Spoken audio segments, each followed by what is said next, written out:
This program is presented by University of California Television. Like what you learn? Visit our website or follow us on Facebook and Twitter to keep up with the latest UCTV programs. Also, make sure to check out and subscribe to our YouTube original channel, UCTV Prime, available only on YouTube. My name is Raul Fernandez, and I am the director of something called the UC Cuba Academic Initiative, which is a consortium of professors and PhD students across all 9 campuses. And we are involved in this program. I think both Lisa Garcia Bedoya this morning and Laura Enriquez are two of our active UC Cuba people here in Berkeley. We have 4 members of this panel. I'm going to introduce them very briefly so we can move on. Dario Sanders is the founder and CEO of Platinum Advisors. You can actually read more extensively in your booklet details about him. Professor Carl Voigt comes to us from the USC, from the University of Southern California, and I'm going to let him say exactly who he is. Bill Martinez is well known to a lot of us. He's an immigration attorney and very importantly, a Cuban music promoter in the San Francisco Bay Area. And Michael Zuccato is president of a very important company, Cuba Travel Services, because it's the only one that gives us direct flights from California to Havana. So I encourage all of you to sponsor and take flights with Cuba Travel Services. So we will start with Dario Sanders has not arrived yet, I don't believe. So we will begin with Bill Martinez, and we'll try and limit each presentation to about 10 minutes. Thank you for being here. It's a pleasure to be here. I got into doing this U.S.-Cuba cultural work in '93 when I was working with an organization called the Encuenta del Canto Popular. It was a festival we created in the Mission District in San Francisco to promote music that spoke about social change, peace and love, and all that stuff. In '93, I got a call from the State Department. We were trying for the first time to bring a Cuban group to the U.S. or to this festival, the group Mezcla. A day before the group was supposed to leave, no one could find the file. They were supposed to be at the Smithsonian and then Stanford and other organizations and really prestigious venues. Everything looked great. We were told all along, no problem, everything's fine, everything's great. So I'm at my real job at the Bar Association, and I finally got a call from the State Department, from Dennis Hayes at the State Department. And he goes, yeah, I got your file right here. I got your file. And I said, great, so are they going to be approved? Are they going to come to the U.S. now? Because we're all ready to go. He says, they're not going anywhere. I said, well, what do you mean? And he explained, they're not going to make it. And I said, well, can you give me something in writing that I can give to the various presenters across the country about this? And he said in this really ugly way, I don't have to, you don't need anything. They're Cubans, and that's all you need to know. And he hung up on me. This then became my mission.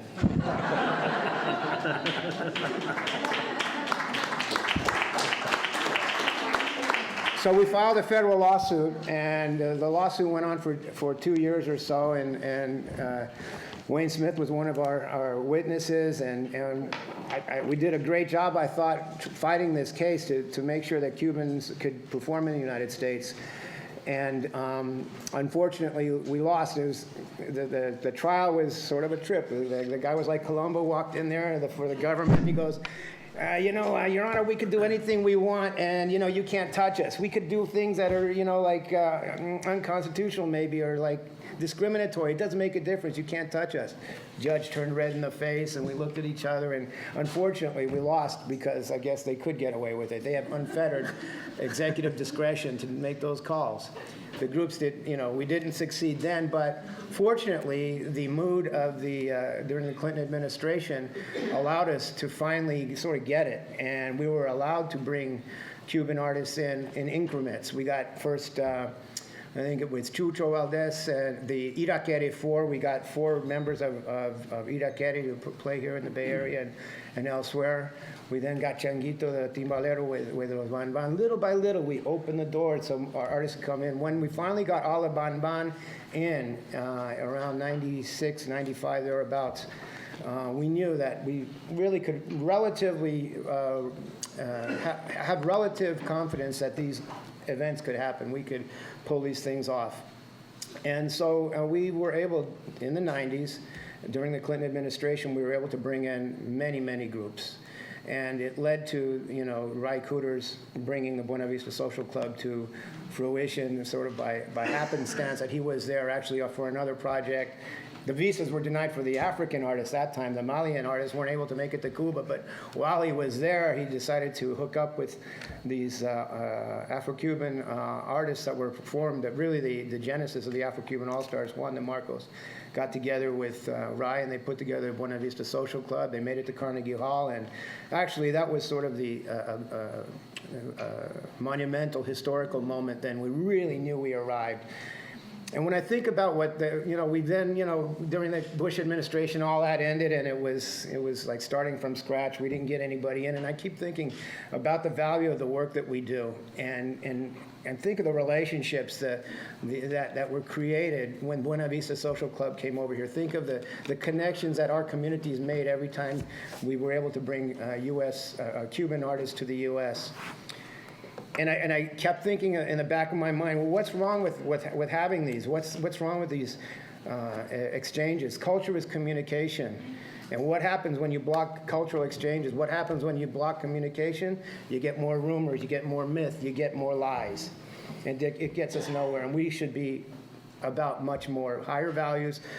This is what, I'm preaching to the choir, I know when I say it, but when I was doing some of our research for preparing our lawsuit and all that, I came to the roots of some of this, the mindset behind some of these restrictions on visas and such. And when they created these operations, Operation Mongoose and all that, and when the Castro administration began, look at some of the words in Operation Mongoose about how they control things. The messaging. Activate key public leaders in Latin America. Make them timely, strong statements about Castro communist threat to hemisphere and failures of the regime towards workers. Produce material for major psychological impact. And they get to talking about visas and licenses and ways for us to connect and how we're getting played. And that's how I look at a lot of what's going on is we get these operations, we get certain policies that we think are unchangeable, that is so ingrained in our culture. It doesn't have to be that way. We talked about hegemonic relationships. We talked about the arrogance of our policies, sort of controlling the shots. It goes back to sort of a mindset of the Monroe Doctrine and Manifest Destiny and all that. You really think about it, the big picture. We have to create new paradigms now, and culture can make it happen. We have now, I can say, with the current administration, since we experimented again as soon as Obama came into power, we were able to get Silvio Rodriguez in, and then we got all, the same sort of incremental developments happen. So I can tell you now, we have visas for the 75-member Symphonic Orchestra of Cuba that's going to be coming in to the country in a couple of weeks. Here in the Bay Area, you can see Septeto Nacional, Orquesta Aragon. We have a lot of interesting projects coming up, and I'm actually recommending to as many clients as I can, get your petitions in now, because if things don't turn out well in November, who knows how things are going to get reversed, and we could be back to square one and have to get to Cuba some other ways. And, that's for the Cuban visa artists to come here. We've also been bringing U.S. artists to Cuba. We were able to, even under the Bush administration, we were able to put together this concert with this group called Audio Slave, otherwise known as Rage Against the Machine. And the way we got that license, remarkably, under the Bush administration, was we sort of used their words about, the U.S. government's policy had been, do what you can to hasten the transition to democracy. Get to the youth. And so, okay, well, the youth is going to listen to these guys because they're radical, wild, crazy guys. And so so we actually got it approved. And actually, the really crazy thing about that license is it actually authorized us to do a commercial CD and DVD package. It never happened before, and I don't think it's been licensed to do that since, but it's great that happened at that moment. And so, it's a two-way street, that we're looking for, where Cuban artists Cubans of all kinds can come here, and that U.S. artists and the rest of us can go to Cuba with some, with normalized relations. I'll stop there, and thank you. Thank you.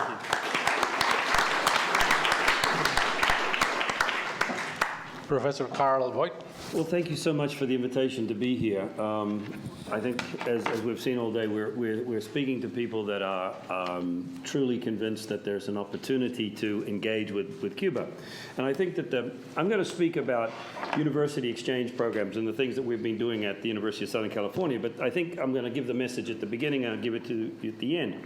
Those of you, particularly in the room, who are involved in academic institutions or otherwise, organize the programs. Take as many of our young people, take as many of your graduate students, your undergraduate students to there, because the value of seeing for yourself. You can listen to what other people tell you and it becomes ideology, propaganda, but by taking young people, they can see through. I wish you could have sat with my undergrads in the U.S. intersection in Cuba, where they rolled out this rather slick young man from the State Department to issue what was the company line. And these young undergrads just had a field day, had him backing up. I mean, they listened for 20 minutes, 30 minutes, and then just began a conversation. At the University of Southern California, we adopted a policy more than over a decade and a half ago. If you're going to teach people about the world around us, you've got to get them on planes. And so our movement and our interest in going to Cuba was very much involved with that. You being able to see for yourself, experience, taste, smell, touch. And it comes from the sort of basic notion that to learn, you want to put your students in an environment where they don't understand the rules, have to really think, begin to really use their powers of observation and analyze. And Cuba provides an amazing opportunity for students of any discipline. I'm going to talk specifically about business schools, because to a large extent, business schools are the things that it's an economic embargo.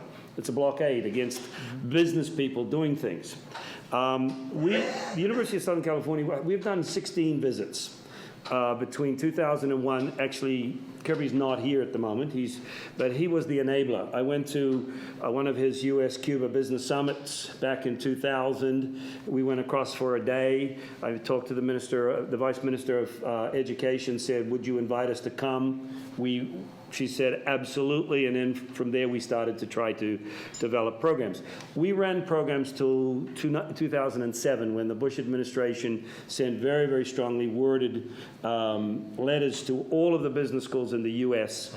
that had been taking students to Cuba, various programs, and basically threatened. In our case, they said, we don't think that you've been doing it according to policy. You should stop. Other schools got much stronger letters saying, we believe that you have violated U.S. policy, and if you continue, we will take you to court. In our case, we believed that we were meeting not only the letter, but the spirit of the law, and we wanted to take on the U.S. government. Well, talk to universities' general counsels, and they go, let's not do that. So our programs, along with everybody else's, were discontinued in 2007. For those of you at universities, you know that one of the more positive things that the Obama administration has done has reformulated, promulgated the travel requirements or restrictions on universities, and basically opened it. It's made it easy. So if you're involved with the university, it's not hard. Okay, in the sense that if you have students that are in a class where they're getting academic credit, whether it's an independent study or whether it's a class where a trip that was related to it could enhance the class, you are allowed to travel. You may go down to Cuba yourself to set it up without any, you don't need a special license or anything. What's interesting and sad, before 2011, the real problems with going to Cuba was dealing with the U.S. and all the bureaucracy and getting the special licenses and making sure that you kept all your paperwork and all that kind of stuff. Now, from the point of view of universities, that's easy. The biggest problem that we have now is, as you all know, that whenever the U.S. changes its policies and says, the U.S. says, we're going to use people-to-people programs to destabilize and bring about regime change in Cuba, the Cubans go, now what does that mean? And so for us, organizing programs in Cuba have become very difficult. Trying to find the right organizations. Previously, we would organize our programs through the Ministry of Foreign Investment, which no longer exists, is now part of the Ministry of Trade. But we were, being business students, MBAs in particular, the then Deputy Minister, Ernesto Senti, saw the benefit of having prospective business people travel to Cuba. And whatever he did behind the scenes took control of these U.S. programs to go to Cuba away from the Ministry of Education to his ministry. We had problems. We tried to organize programs with the Ministry of Education, with the universities there, and what they want to do is they want to sit you in a classroom and lecture at you for a week, 2 weeks, however long you're there, 8 hours a day, which is not what we want. We're quite capable of doing those boring lectures here. Sorry to all my colleagues out there who don't do those things, but I put myself to sleep whenever I have to lecture too. So the point on this is that we wanted to get there and get out and see people and touch and feel and engage.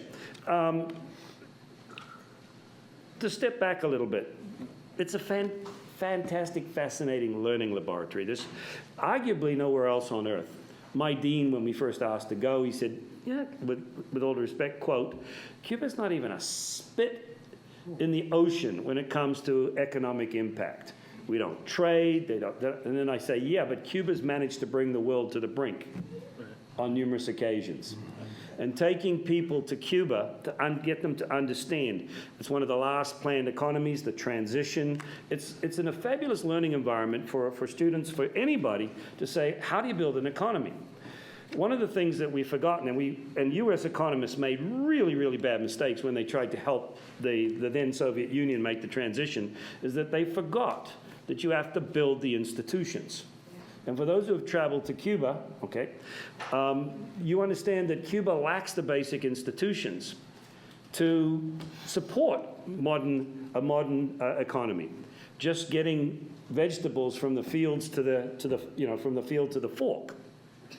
The logistics, but more importantly, the credit systems, the information systems. And so from our perspective, as academics and as people who take students there, getting the Cubans, setting aside the politics, I was talking with one of my colleagues over here,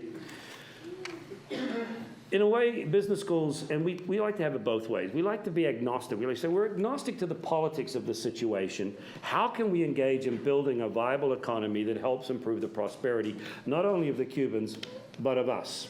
One of my students, who was an MBA MD, did a project. And for those of you who know this about the biotech center there, they have a therapeutic that treats vascular degeneration and advanced diabetes, where and he did the estimate, being a business student, he figured that over a 5-year period, having access to that drug, the U.S. would save $11 billion.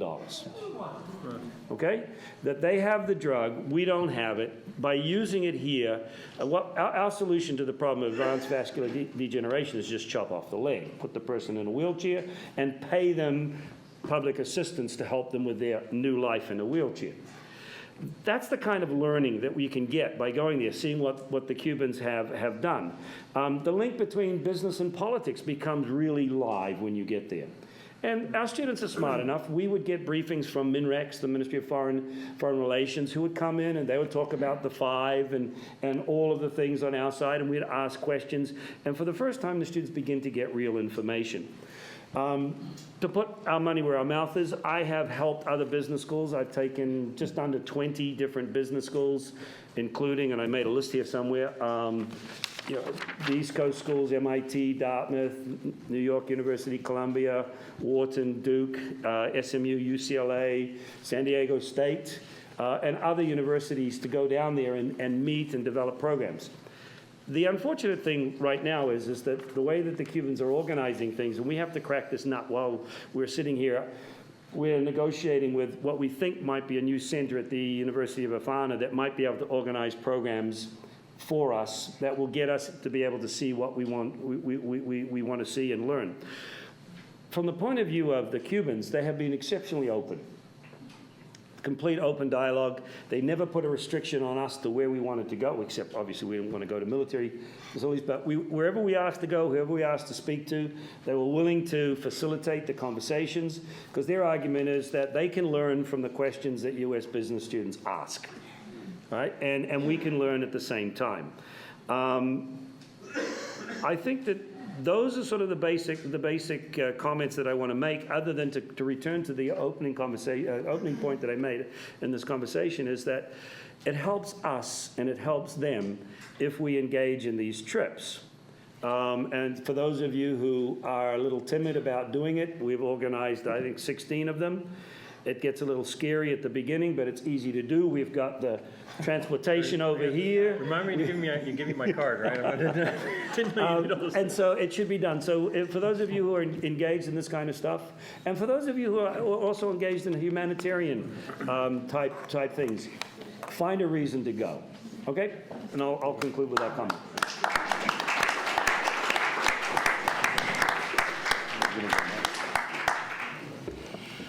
You want me to start here? Please, Michael Zuccato. Good afternoon. My name is Michael Zuccato of Cuba Travel Services. I had a kind of more of a formal PowerPoint to do, but for the sake of time, I'm just going to hit the highlights of our company, so we can focus more on kind of the roundtable discussion, I guess, with the group and having some interaction from the people here. Cuba Travel Services is a company that was incorporated in 1999. Shortly after President Clinton authorized the direct flights from cities other than Miami to cities in Cuba other than Havana. Before this policy change, only flights from Miami, Havana were authorized. One of our company's goals at that time, and really still is, to establish a cultural and economic bridge between California and Cuba, while also providing an efficient, cost-effective solution for Cuban Americans to visit their families. That's kind of the principles of our company. In 2000, we operated the first nonstop flight from Los Angeles to Havana in more than 40 years. This service continued on a weekly basis up until July 2004, when President Bush changed the travel restrictions. In 2001, we operated the first nonstop flight between Miami and Cienfuegos, Cuba.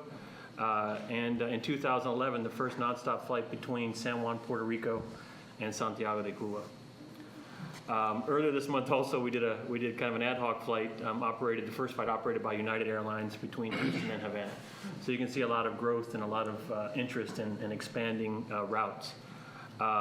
Today, CTS operates about 10 flights per week on average between Miami and Cuba, and we operate now the weekly flight from Los Angeles International to Havana, departing on Tuesdays.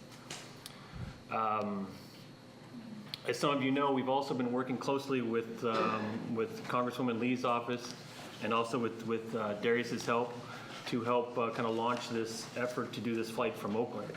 It's had a lot of challenges. There's tremendous interest here in the Bay Area to do this flight, which we know. There's a lot of challenges as well, especially now that when you don't have the Cuban American population that they have in Miami, it's challenging, especially now that there's been kind of a slowdown, if you will, or almost elimination of license renewals. But our business really depends on all licensed travelers, but especially those groups, especially from the West Coast. I think right now our flight from our flight from Los Angeles to Havana is the only nonstop flight on the West Coast of the Caribbean. Right. Because as most of you guys know, live in California, people travel to Mexico or to Hawaii and other places. But so I think right now we have the only nonstop flight besides a seasonal flight to Puerto Rico. How many people, just to do a quick survey, similar to the one Kirby did earlier, assuming most of you have traveled to Cuba since 2000, how many people that are from the Bay Area traveled from Mexico? This is my problem.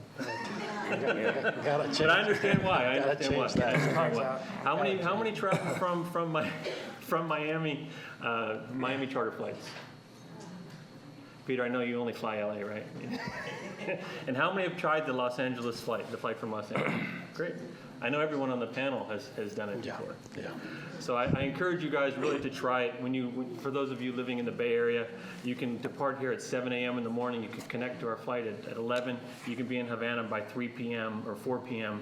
Pacific Standard Time. So it's really the quickest way for you to get to Havana from here. That's really all I have to say. I'll be around if you guys need more information. I did want to recognize someone in the crowd, a friend that really, he should be here somewhere on the panel, is Sal Landau. And Sal, all that you've done, for relationships with Cuba, and really, if you guys want to know anything about you, he's really the person.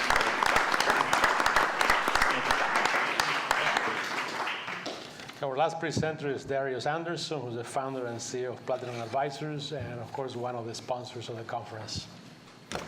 Thank you. I apologize for being a little late. I got stuck in traffic coming down from Sacramento. I want to start by thanking a few people. This is not only a personal passion, but a vision. And I want to thank Mark and Jack from IGS for helping put this together, and the other folks from Berkeley that stepped in to go ahead and put the conference together. And I'll tell you, I enjoyed the planning process. My great friend Julia came out, who means a lot to me and has been a great mentor to me in my love and passion for Cuba. I, like many of you, started my passion and vision for Cuba illegally in the 80s. It's all right, I can say it now. It's statute of limitations has run. I went through Toronto when I was in college because many folks were going to Fort Lauderdale, and I just found it at the time when I was going to GW that it'd be very boring, and found Cuba to be a lot more interesting, and fell in love with the island in 1986.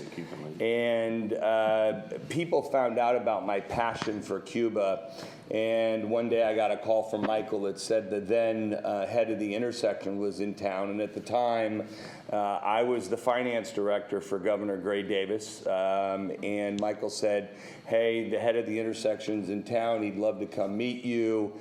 We met. And I helped put together the first resolution by a major legislature that encouraged the U.S. Congress to lift the trade embargo. California was the first to get through both the Assembly, the Senate, and we got a signature by the governor at the time, and it was a big deal. And Darius, can I say something really quick? Sorry to interrupt you. Sure. My apologies. No. But on that point, I think it's important to know, important fact, that before we met Darius that time, we actually had a meeting with the Speaker of the House, asking him to get his support on passing this resolution in the state of California. He was unable to do it. About an hour later, I went to Darius's office, and he looked at it 10 minutes and said, no problem, we'll get right on it. And I think within 30 days, that resolution was passed. So, I mean, really, Darius, that's the truth. And part of this is, and I know other people have mentioned this, is for those that have been there and those that have not, that Cuba evokes passion. Passion on all levels, passion for artists, passions for music, passions for history. And we can't let the barriers that either governments put up go ahead and restrict the exchange of ideas and the exchange of arts and the exchange of discussions. And we as travelers and we as academics and we as general business folks have to continue to push the envelope. Since Michael started in 2000, we just had our 10th anniversary. We brought down over 800 people. I've operated both a people-to-people license and a humanitarian license. And I will continue to fight every single time I can to go ahead and bring more people to the island. Because it doesn't matter if they're Democrat, Republican, Green, they're educated when they get down there. They learn more about the realities of what's going on in the ground with Cuban people, Cuban government, whatever else it is. And it's very important for us because I do not believe if we are going to get major changes, the changes have to occur on a one-on-one basis. It has to occur with members of the House, members of the Senate, members of the administration, hearing from people that are friends of theirs, people that have gone there. I had the good fortune of bringing Michael Mondavi, and Michael is a very, very Republican member, and he is a member of all of the elite Republican clubs of which I am not a member.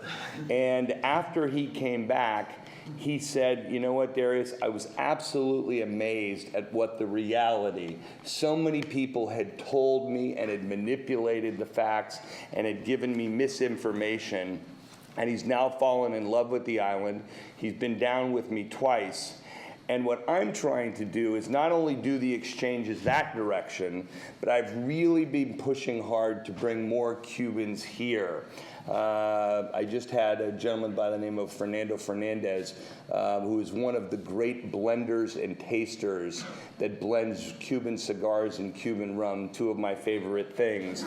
And I hosted an event in the Napa Valley with a group of vintners to show off his palate and how amazing his sense, and he talked all about the rich aroma and history and how a cigar is not just a cigar, no pun intended, but that it is in 4 different stages with regard to flavors.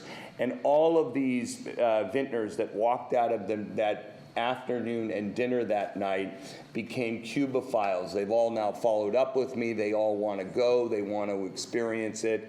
They want to go ahead and be a part of this amazing island.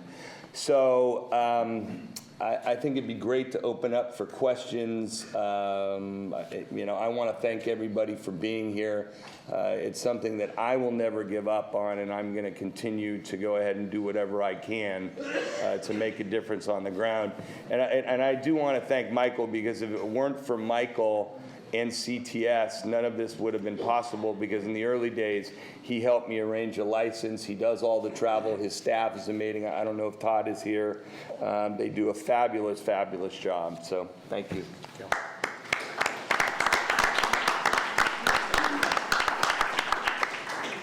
As before, we're passing our little cards, and you can write all the questions you want in them, and then we'll read them off so we can move a little quicker.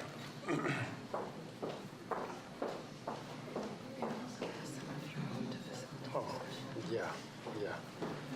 Okay, the first one is for Bill Martinez. When Silvio Rodriguez was denied a visa to come to the U.S. and perform at Pete Seeger's 90th birthday, were you surprised that this was not discussed in the media? No. Sorry. I mean, Okay. yeah, yes and no. It was a heartbreaker that he wasn't. One of the reasons we finally did succeed in getting Silvio Rodriguez's visa was because they felt we missed it by this much. He didn't get the clearance in time, but like a month or so later, we were able to develop a stronger another tour for him. So we were disappointed, but. No, I'm not surprised that we don't get the media play. And I was speaking with folks earlier. We get more excited, we get more media attention if a referee makes a bad call in the end zone. Or if Ozzie Guillen says one positive thing about Fidel Castro, it's in the news for like 3 weeks. And we hear about it, visas getting denied for Silvio? No. Did we hear about the reality in Cuba like that? No. We hear anything positive about Cuba like that? No. So no, I'm not. Okay. Thank you. Let's see. I think this question is for Michael. When do you anticipate the Oakland flights will start? Have you ever considered student discounts for the nearly 200 low-income students from the U.S., many from California, currently studying medicine on a full scholarship in Cuba? So it's Oakland, and have you considered You can almost answer that question. Well, the flights, like I mentioned earlier, the flights from Oakland are challenging. I'm originally from the Bay Area. I'm from Pleasanton originally. So, it's my passion to get something done from the Bay Area. for the reasons I mentioned, it's difficult. I'm hopeful, and we looked at it possibly in December or possibly a time during the summer we can do it. In terms of student discounts, it's a good idea. I think it's something that's kind of in the spirit of our company to promote these interchanges of people and students in particular. But yeah, if there's a group or individual students, feel free to contact me and we'll do something special for them. And let me just say, because I've been working with Congressman Barbara Lee, the Congressman is doing an amazing job on the Oakland flight, and she and I met yesterday, actually, to talk about it in advance of the conference. And part of it is, as Michael knows, it's, when you start off a new route, one of the return trip is really a dead trip, unless you have the plane sit there the whole time. And so what we're looking at now is potential sponsorship, somebody to go ahead and fill that return trip to be able to start something from the Bay Area. And so Barbara and I have been working on targeting individual companies or high net worth individuals that may have a passion or love for the island to help us fill that gap. And we talked about it yesterday and came up with a whole target list of folks that I'll be following up with. Okay. The next question is, where can you get great Cuban cigars and rum? Your house? You opened that one up. In Cuba. I guess in Cuba. Do you have any? In Cuba. You can't bring them here. Okay. The embargo right now.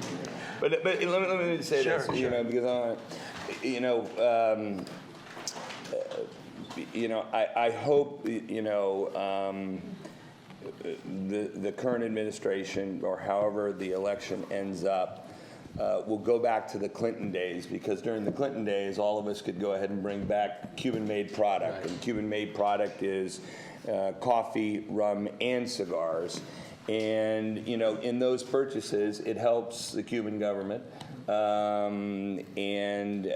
It was cut out, and that aspect has not been reinstated. Right. And it's something that when I talk to people, I'm always pushing for. If Cubans can come here when they visit me and buy wine and bring wine back and put it underneath the plane, then why shouldn't I, in a democracy, be able to go ahead and buy rum there and bring it back the same way they do when they come and visit and spend money in my country? So that's one of the things I hope that many of us will continue to push, because I think it's those little things that, again, change the larger picture. Well, going back to Clinton days is not a new paradigm. I'd vote for much more than that. Yeah. It's more than cigars and rum. Yeah, no, I agree. I'm representing the National Association of Black Social Workers. We hope to travel to Cuba in 2013. How difficult will it be to get a group of 60 to 100 people to partake in an educational experience? Who shall I contact to help with securing a license and visas? Well, I currently have a license now, and I'm not sure, and Michael knows better, but many licenses have been turned down. We're pushing, and I'm using whatever influence to have people write letters on my behalf, because I brought everybody from Congress people to mayors of major cities in the United States, and a lot of different folks. And we've run tours as small as 4 people up to 107 people. So it is doable. And I'll tell you that Michael has everything wired on the ground to be able to do everything that's scalable. So you can do that small intimate trip of 4 up to 100 plus. But I will tell you, somebody that did 100 plus in Cuba, very, very difficult to do. It's I think there was an earlier reference about infrastructure and the things that we take for granted. I have many of my staff here, Holly, Melinda, and Callie. To deal with what I refer to as Cuban time and Cuban process, I send them down 2 to 3 days in advance to go ahead and make sure that the schedules that are announced and all the things that we planned on are really there, because oftentimes things change last minute. But I do think the licenses are available, and hopefully, it doesn't matter the size of the group, it'll be available. The licenses, unfortunately, they're not as available as they used to be right now. We spoke earlier. The reality of OFAC right now is that some licenses are getting approved, but the vast majority of them are not. They're being denied by delay. That is to say, we've had projects pending since March, April, with all the heavy hitters behind us. And as recently as yesterday, Jeff Browner, I know about this one. And Jeff Browner, the licensing chief, I haven't gotten around to that one yet. This was for one artist, and I'm using this one example, super straight up no-brainer activity, and he can't get around to it yet for an activity she was supposed to do in August. And there are a lot of organizations. Look at Harvard and Stanford and PBS and National Geographic, Insight. All of those are either delayed or denied. So the reality is... Same thing true for students? The answer is with universities, you don't have to apply for a license because universities already have them. Let me give you an unfortunate example to corroborate that. With respect to MBA students or undergrads, we like to do a lot of co-curricular trips. I'm taking a group to Panama. It's not for credit, and so the students just sign up and we go and we learn. In order to go to Cuba, you've got to pay for credit. The USC, a unit of credit is like $1,500. So that's on top of the cost to go. So you could take a unit. So I wrote a letter through our legal counsel, I should have done it myself, through the legal counsel asking for permission for a special license to take a group of MBA students to do a study tour, not for credit. And because I used the terms, we'd like to do company visits, we'd like to have meetings with corporate executives, and we'd like to meet with people from the government ministry for briefings. And I didn't use the words co-sponsored, sponsored, seminars, workshops. We got shut down simply because I used the wrong language. Well, that's the excuse in the writing, that they were looking for a reason to shut us down. So start early, be persistent, be willing to wait. Be prepared for not getting it, bottom line. I have a dance group that's supposed to be there in about 2 weeks, and Jeff got to me and says, oh yeah, too much free time on that first day there. They arrive at 7 at night. He wanted them to do workshops at 7 at night when they get there. They were only going to be there for 5 days. So yeah, no, OFAC's not a pretty picture right now. Wait. Hold on.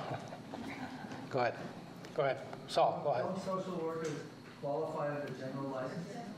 Social workers? Okay, if you read the general license, there are certain categories of professionals that you don't need a license to travel to Cuba, but you have to be willing and able, and I should let Kirby answer this because he knows this, I learned it from him, but having read it, you have to be able to explain why you were there and how it met with your profession. And so if you cannot show a schedule of full-time activity, your point, you could be in trouble, all right? Some religious groups have gotten into trouble because people have gone to the beach on the weekends.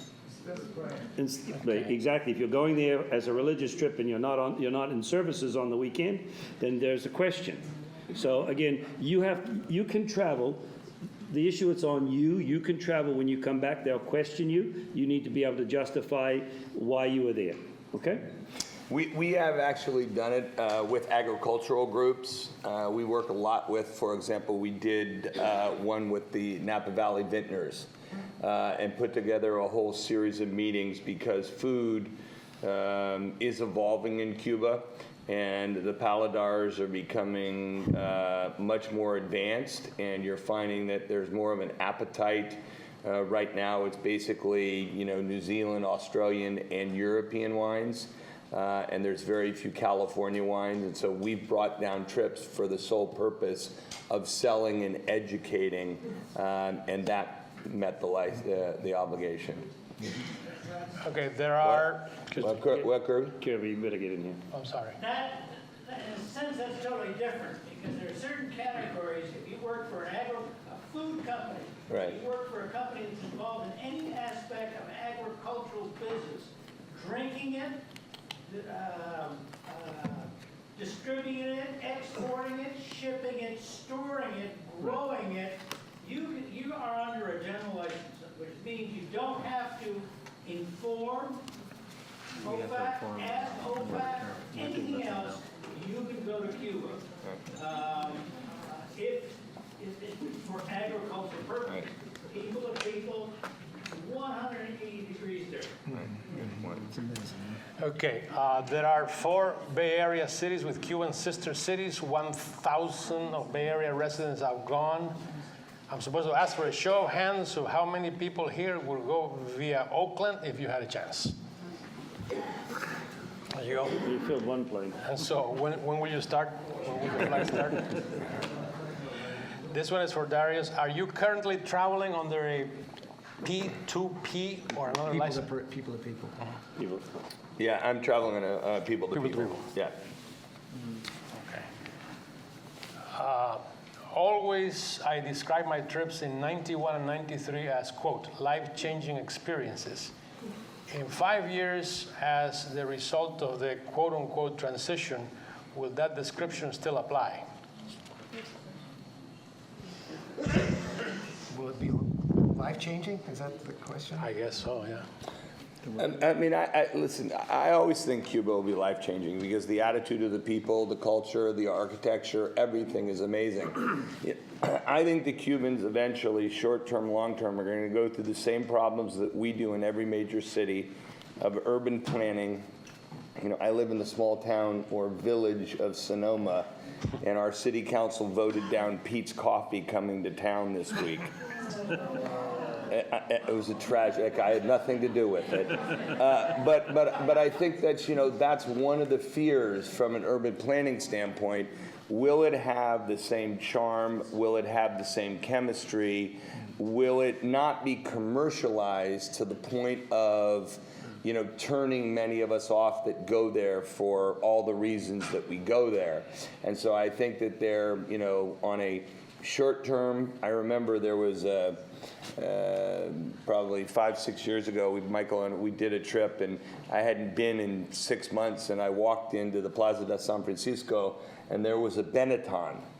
And I was very disappointed to see the Benetton because, you know, the brand sort of corrupted, you know, one of the great plazas.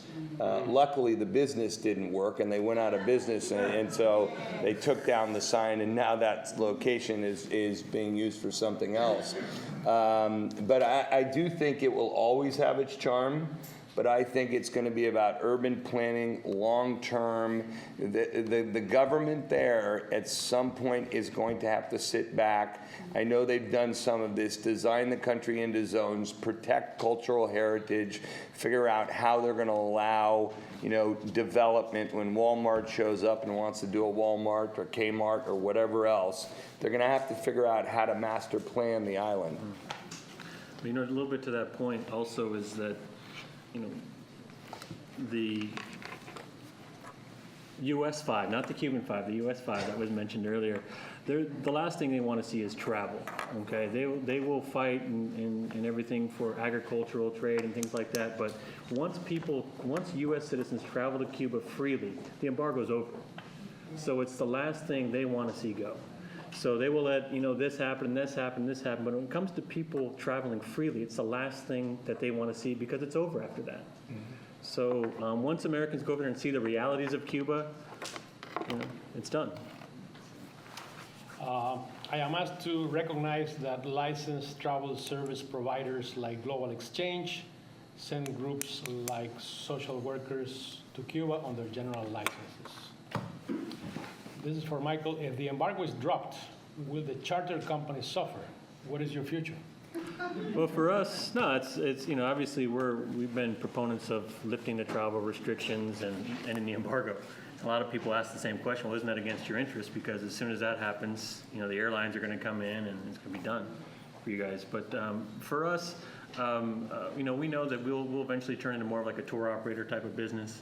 And we're really not interested in so much of the air. We're probably working closely with the airlines and with the tour operators within Cuba to do a different type of business. So our business will change with it. So we're not at all concerned about that.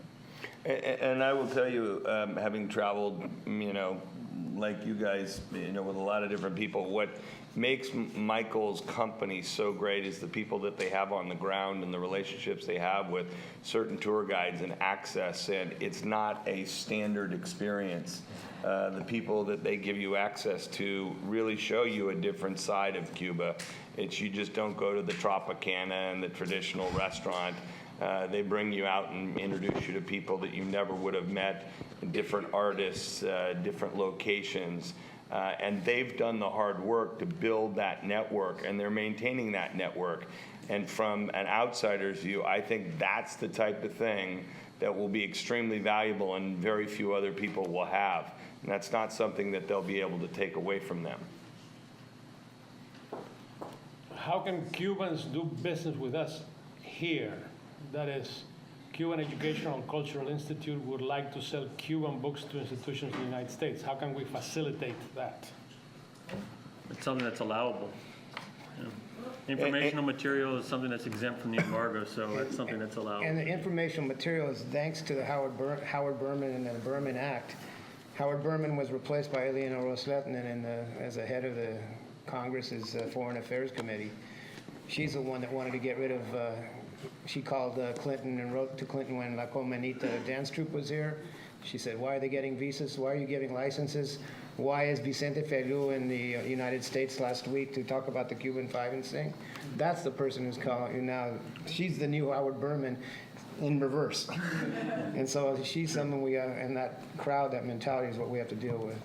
And the other thing I would tell you, and it's interesting for all of those who've been there, it's one of the few societies where the true wealthiest and the true elites are the artists. Because the individuals that are making the most today are those that are, some of the biggest and brightest names. And, as an art collector, I would tell you, outside of Chinese contemporary, which is probably the hottest, art market in the world right now, that Cubans are a great investment. And there are many people, dealers that go down there and buy art. And the nice thing is that when you meet these Cuban artists and you do buy, is that those dollars actually trickle out into the neighborhoods. Yeah. Those are the dollars that go to help the mothers, the aunts, the uncles. They reform, literally whole communities. So I tell people that that's one of those great investments when you're there. It's legal to go ahead and bring it back, make it an investment in Cuban art. One, I think it may have long-term value, and two, it really changes people's lives. Given the name of this conference, can anyone explain if there should be a special or something special about the relationship between Cuba and California? Well, again, I think Kirby's done a lot of great work, on this, and we are the greatest exporter, in my opinion, in the world of agricultural products. And I think that as Cuba continues to emerge as a major powerhouse with regard to tourism, that our agricultural markets will continue to go ahead and grow and prosper and that type of thing. And I think that that's where you're going to see a lot of, opportunity economically. But then to everything that Bill does, I mean, we're one of the great, cultural, art centers in the world. And especially with what's happening in the visual arts, I believe that, in the next 25 years, you're going to see major call centers, migrations from places in Asia to Cuba. And Cuba's going to become what India is today. Cuba's going to become what the Philippines and many other places are because of how educated the population, many already speak English, and the proximity to our coastline. And so I think that, as they plan, and they've done a transition from sugar to, other things like biotech and pharma that you've already talked about, but I think you're going to see services become a major economic driving force because of the education level, and it'll be so much easier to go ahead and fly to Havana or Santiago or Santa Clara than to go ahead and fly to Mumbai or one of the other countries. And I think also the potential link, the potential commercial link. I think that Cuba was one of the top markets for California rice producers back before the embargo. That's right. There's a lot of potential commercial activity there once these things can happen. Also, in terms of tourism, if there were free flights and people can travel freely, there's close to 3 million, tourists that travel to Cuba from other countries other than the United States. Those tourists can't travel to the U.S. They can't travel to Puerto Rico from Cuba. They can't travel to Puerto Rico. They can't travel to Miami. They can't travel to California. So you have this big, huge population of tourists that travel to Cuba, but they can't fly to the United States. So this is really something that I think could also, have a positive impact on tourism within the United States. So let me add a quick comment there. We actually have the advantage of political distance. When our university decided to go to Cuba, I rented up the flag to the appropriate vice provost, who walked into the president and said, "We'd like to send students to Cuba." And his initial reaction was, "Well, we should take this to the Board of Trustees. There could be some political backlash." And then he said, "No, this is a fight I would like to have." But when I talk to colleagues who are closer to Cuba, particularly in Florida and so forth, they couldn't run these programs because of the powerful alums that they have in their schools, which would shut them down. So in a sense, we have a little bit more freedom to do things here, to engage. And the Cubans desperately need our engagement. Their students, their professors, they need the engagement with us. The dialogue, the discussion, setting aside the political issues, just the basic, from the point of view of business, just the basic questions. You put a group of MBA students in front of Cuban business people and they start asking questions, and the Cubans they're learning from the questions. Our students are learning from the answers, but the Cubans are learning about what it takes to compete in a global economy. So again, we have it's a slightly different answer to the question, but we have a lot to add because of our political distance. We are struggling against the clock, so that was the last question we can take for now. Please stay in your seats because we're going to move into the next segment of the conference right away. I want to thank the panel very much for your participation.